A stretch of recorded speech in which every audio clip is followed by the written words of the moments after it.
Oke, assalamualaikum warahmatullahi wabarakatuh, teman-teman semua. Jumpa lagi dalam kuliah studi kelayakan bisnis. Kali ini kita akan membahas bab 6, teman-teman. Melanjutkan setelah bab 5 kemarin, materinya kita tentang aspek dari manajemen. Untuk bab 6 ini kita akan membahas dari sisi aspek sumber daya manusia. Wah, ini pembahasan agak lumayan oke juga, mungkin nanti kalau teman-teman banyak pertanyaan bisa kita diskusi. Karena dalam perusahaan ini menurut pengalaman saya, aspek sumber daya manusia ini bisa disebut sebagai istilahnya kalau orang Jawa bilang adalah gampang-gampang susah gitu ya. Karena kita mengurus sumber daya manusia, mengurus orang, ya kan. Orang itu mempunyai karakter, mempunyai tingkat pendidikan, tingkat habit atau kebiasaan yang berbeda-beda. Ini salah satu yang yang harus kita pelajari seperti itu.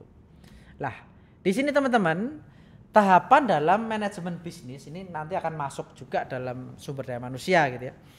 Ini yang pertama setelah dulu kita mengetahui planning kita tadi kalau dalam aspek manajemen personal plan apa yang kita rencanakan. Habis itu juga kita harus mengetahui membuat juga struktur organisasi dalam perusahaan yang ada sumber daya manusianya. Terus habis itu juga adanya tim manajemen. Nah, tim manajemen ini kan disebut juga sumber daya manusia dalam perusahaan. Di sini disebutkan bahwasanya untuk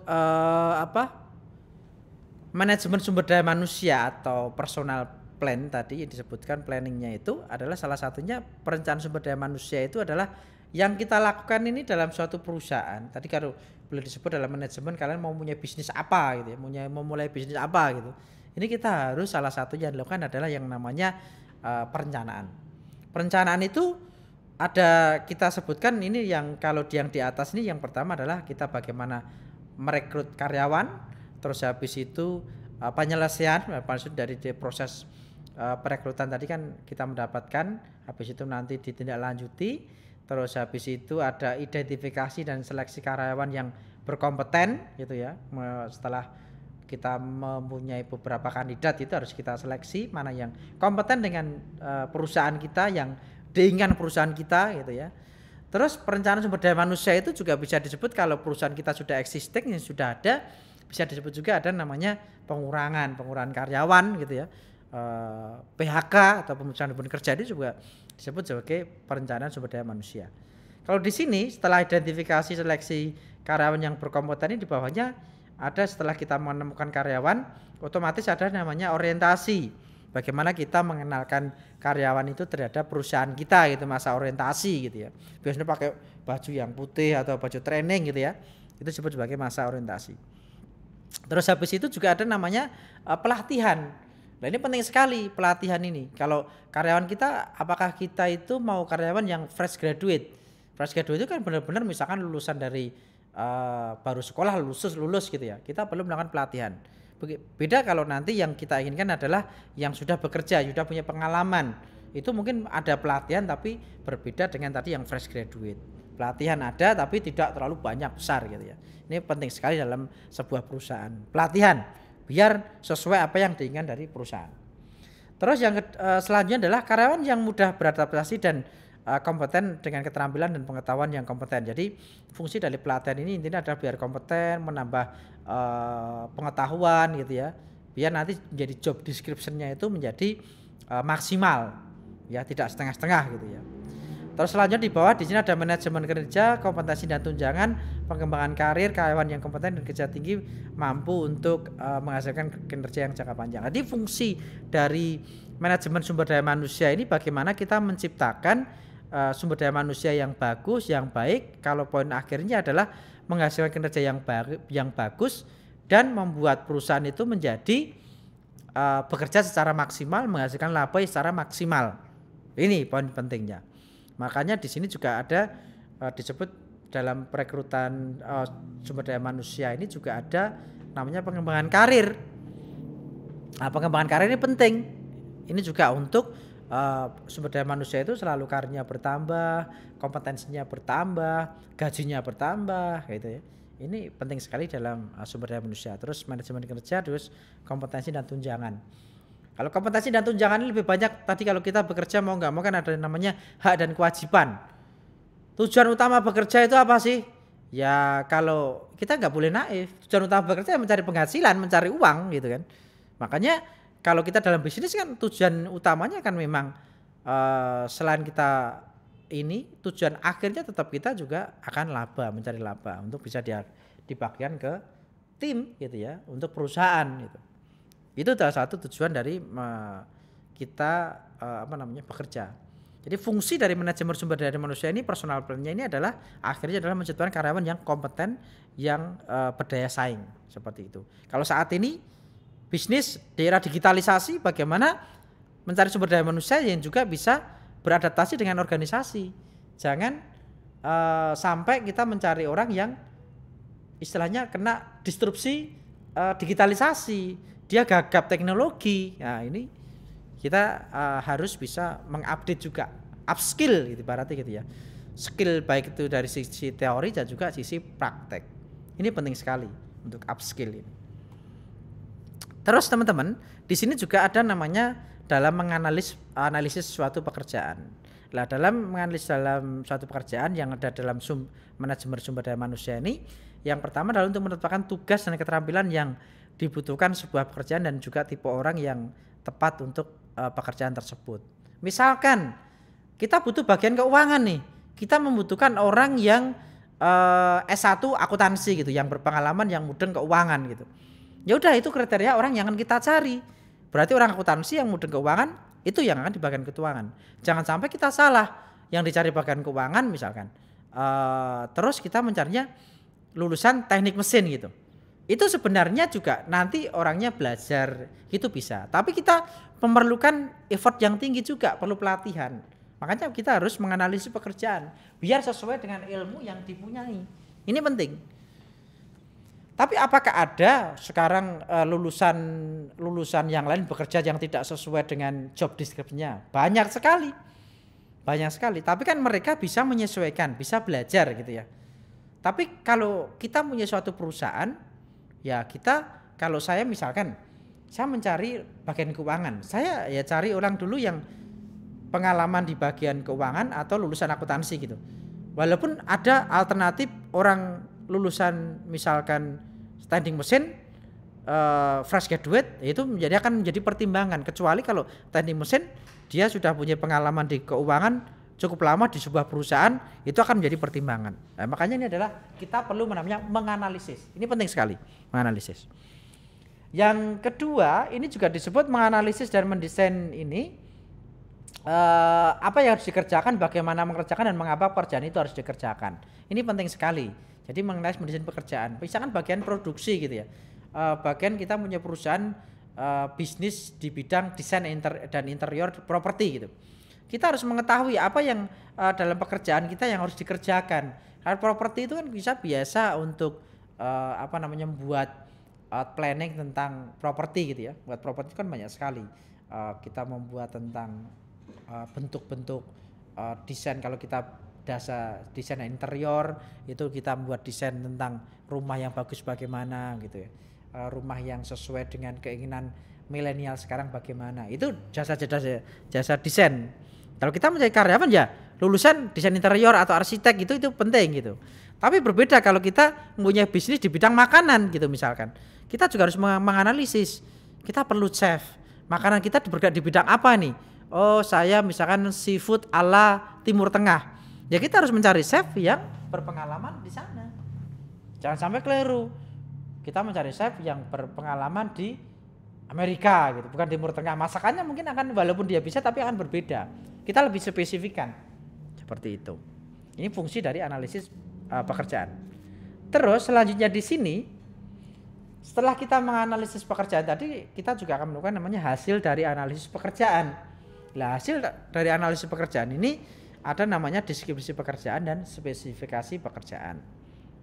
Nah, kalau dalam deskripsi pekerjaan disebutkan ini daftar tugas, tanggung jawab, apa namanya, aliran pertanggungjawaban bagaimana, pelaporan bagaimana, kondisi kerja di mana, bagaimana, ini penting. Jadi deskripsi pekerjaan nanti yang dilakukan, tugas dan wewenang, daftar tugasnya yang mau dilakukan apa saja, kan berbeda nih, bagian marketing, bagian marketing sama pemasaran sama ya, bagian produksi, bagian keuangan, tahu job deskripsinya masing-masing.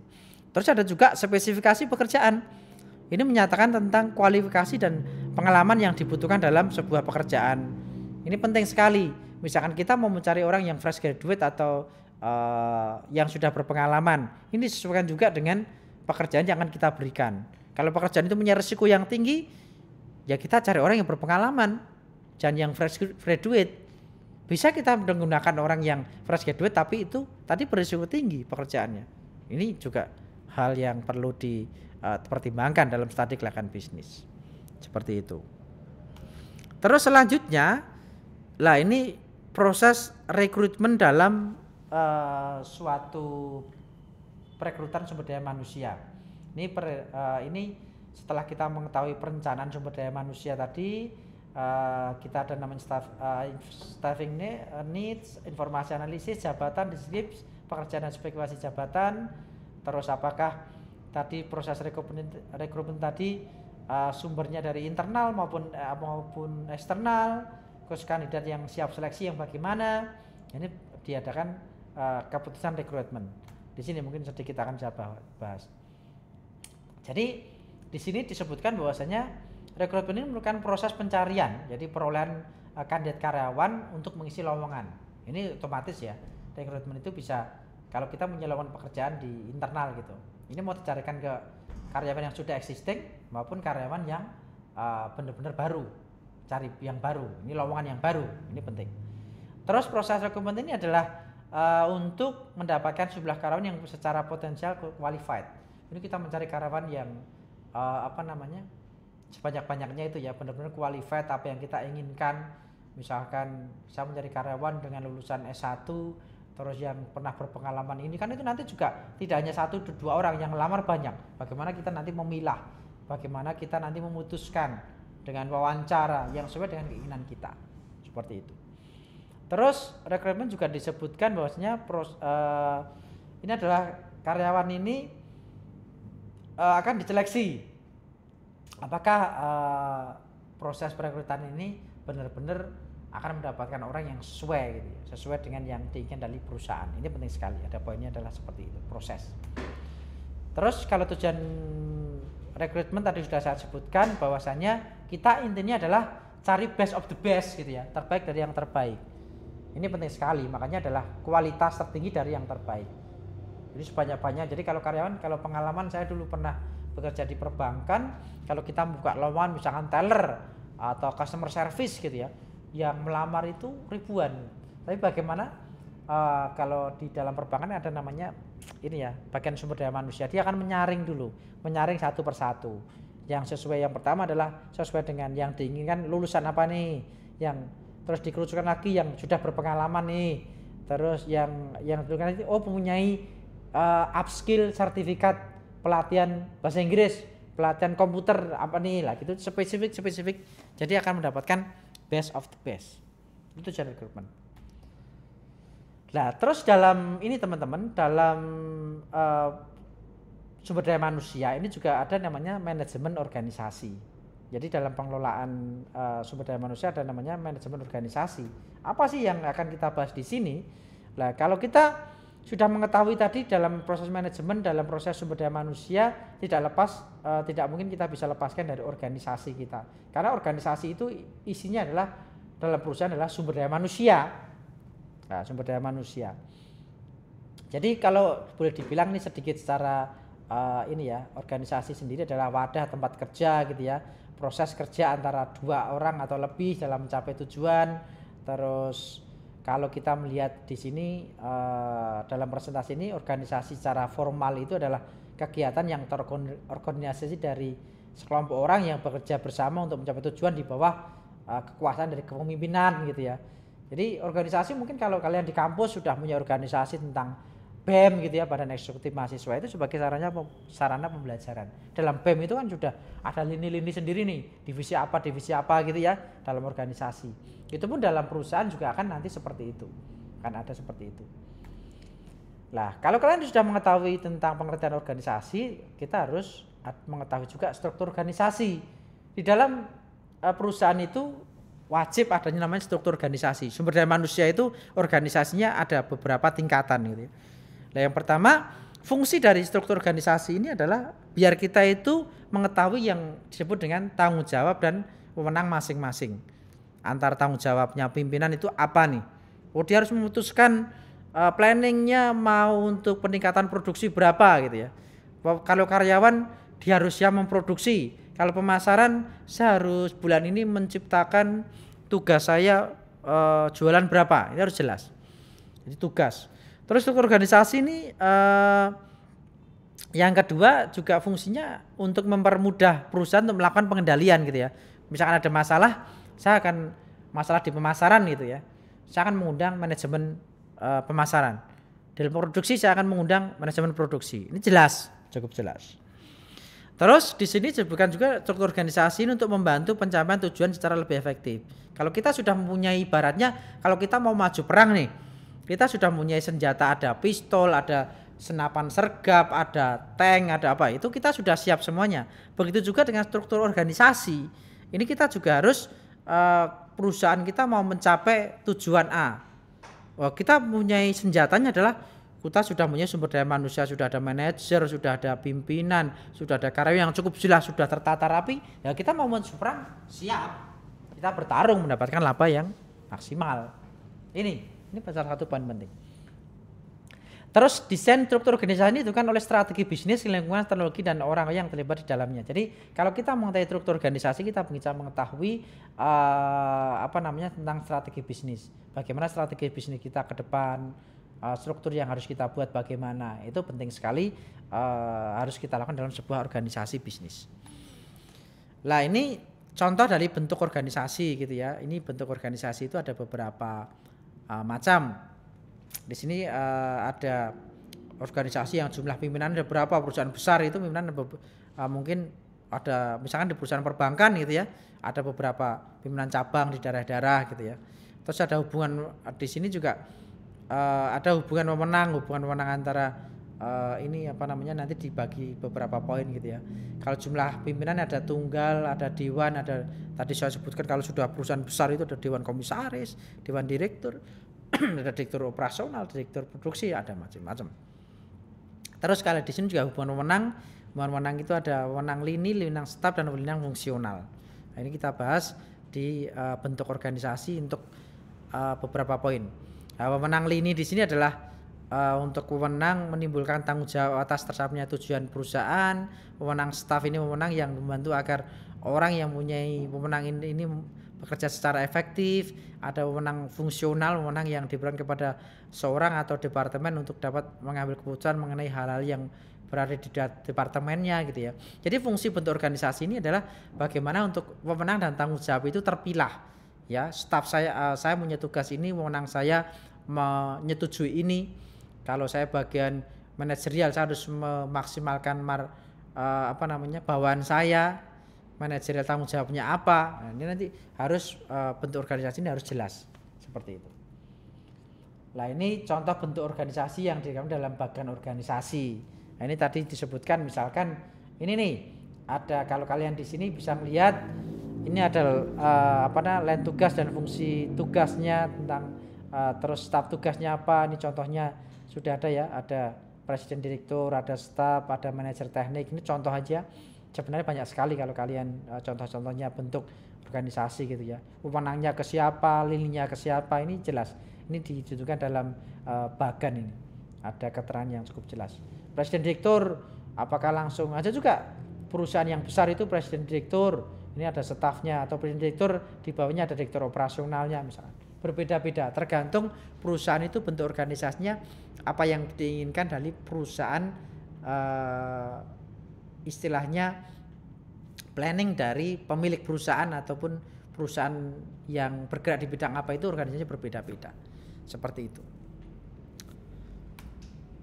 Oke, teman-teman. Nah, ini untuk bab 6, pembahasan tentang sumber daya manusia dan juga tadi juga manajemen organisasi gitu ya. Jadi kita mengetahui bahwasanya dalam studi kalangan bisnis ini sumber daya manusia ini sangat penting dan juga dalam organisasi itu sangat penting sekali. Ya. Seperti itu sedikit gambaran dari saya. Nanti kita bisa melakukan diskusi di LMS juga Zoom, teman-teman. Silahkan nanti kita bisa agendakan untuk Zoom. Kita bisa diskusi lebih lanjut. Seperti itu teman-teman, terima kasih untuk perhatiannya. Sampai jumpa lagi nanti di bab selanjutnya dalam kuliah studi kalangan bisnis. Selalu jaga kesehatan, selalu jaga prokes, pokoknya selalu semangat, selalu think and create. Gitu ya teman-teman. Terima kasih, sekian. Assalamualaikum warahmatullahi wabarakatuh.